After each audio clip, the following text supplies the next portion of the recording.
One time right-hand man to Mr. Flashy and the notorious mob, the Gucci Gang, Scott Cappagh was known to the gardai on a first-name basis. Scott, who prided himself as being an enforcer and the third in command to the Gucci Gang, was said to have loved the thrill and jubilation that came with using his hands and feet and victims.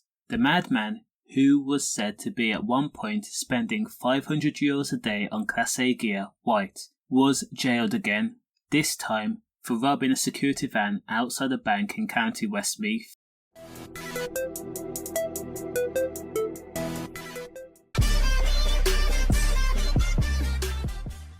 Scott Cappagh, who's from Cappagh Green in Finglas, was said to have taken a cash box out of a security worker's hands and had gotten away with almost €50,000, while €49,775 from a GSLS security guard outside the Bank of Scotland on Blackball Street, Mullingar, on the 3rd of May of 2019. Now, it was reported that Scott had been driven to the Bank of Scotland in a black BMW estate. The car pulled to a stop right next to the security van, and then Scott Cappagh jumped out. Now, it was said that Scott had been dressed up in a high-vis, and he had marched right over to the security staff and promised to hurt him if he did not drop the cash box. When police investigated the theft, the gardai searched through CCTV, and it led police to speak to a Waterways Island employee working under a bridge on the Royal Canal. He happened to see a man discard a pair of joggers, and he was dressed in bright high-vis clothes.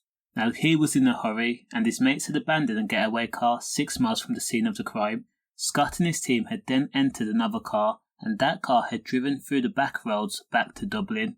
Miraculously, the gardai managed to recover the joggers, and it was sent to forensics. DNA was extracted from it, and it came back to Scott Cappagh. Now, Scott was arrested 72 hours later after the robbery, and he was found in a hotel in Athlone. Placed in handcuffs, read his rights, Scott's mobile was then seized. The data on the mobile phone as well as signalling had been analysed, and Scott was put at the scene of the crime and also at the scene of the car being abandoned that had been burnt.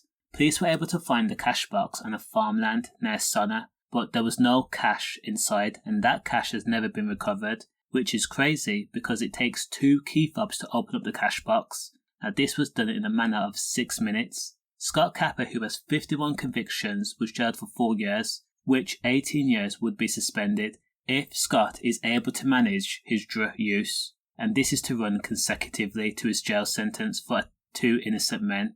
Now, Scott's defence team told the judge that this would be Scott's last time being in trouble, as the gangster wanted to live a structured life. Does the crime match the sentence? Let me know. Stay safe.